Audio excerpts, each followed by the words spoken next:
Hello everyone and welcome to this week's video. Over the years I've had many conversations with those who don't go to church where a common theme emerges. People will say, I have no problem with Jesus, but I have a real problem with the church. Sometimes that's because they can't see a connection between the ritual, the institution and a simple Galilean workman. Sometimes, sadly, it's due to the church's frailty and failure, either individually or collectively. That has left people damaged and rejected. I'm not inclined to explain that away. Those experiences are real and things over which we need to be deeply sorry. They should lead us to examine the way we do things, so we more faithfully reflect Jesus' love. However, I've been following Jesus for 42 years now, and the more I get to know what Jesus really teaches, the more I'm inclined to put it the other way round. Church is sort of comforting and familiar. The rituals help me in my relationship with God. The people are on the whole kind, well-meaning and welcoming. Churches still provide a focus for community and serve people unconditionally, something particularly evident in the pandemic. I usually leave worship feeling better than when I started, comforted by the good news of God's love and with pointers to a better life, challenged to more effectively put that faith into practice.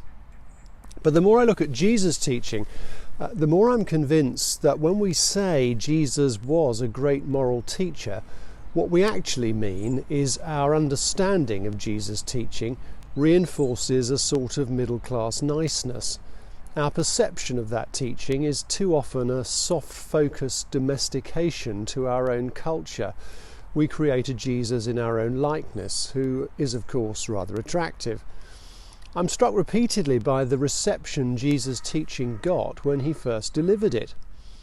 In the Gospel reading last Sunday, Jesus talks about his death, and Peter takes him to one side to rebuke him for not talking to the marketing department first.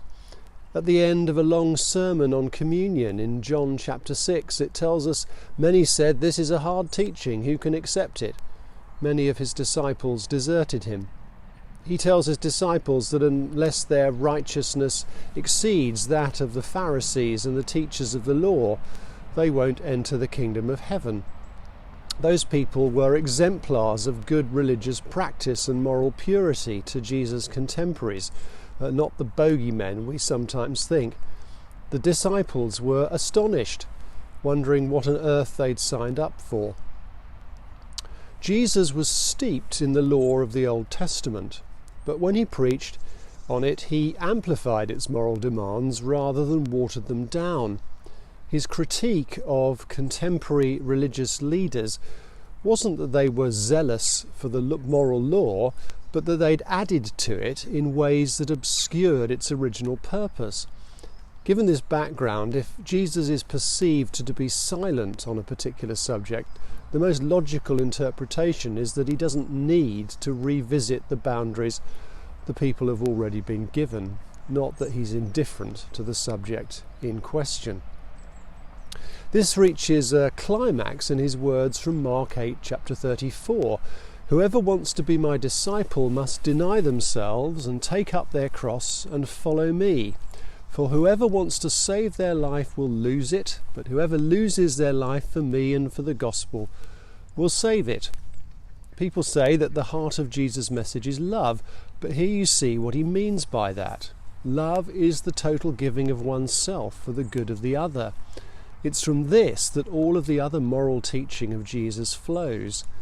In a sense, it's a graphic restatement of the two great commandments, to love the Lord our God with all our heart, soul, mind and strength, and to love our neighbours as ourselves. It's graphic because there were probably crosses with decomposing human remains on them on a roadside not far from where he was teaching. It's how the Roman occupiers made examples of people. The other New Testament writers also pick up and rephrase this theme, but essentially they're all talking about the dethroning of the self from the centre of our life and replacing it with God. Whoever does this, says Jesus later, will discover life as it's really meant to be lived in all its fullness. When we say Jesus was a great moral teacher, I'm not sure that we mean that. I think that's why I say I find church easier. It's something I can control and enter into on my own terms. Dying to myself, submitting all of my ambitions, priorities, preferences, relationships, and discernment of moral boundaries to Christ does feel like a sort of death. We're hardwired as human beings to self-protect and avoid that. But this glorious paradox, this dying to truly live, this true freedom through submission to Christ, is the heart of Jesus' message. It's incredibly hard and counterintuitive, but as we enter into it, we begin to get little glimpses along the way that he's right. Our Lenten journey is part of that dethroning of ourselves. It's hard, but it's the path to true and lasting joy, both now and forever.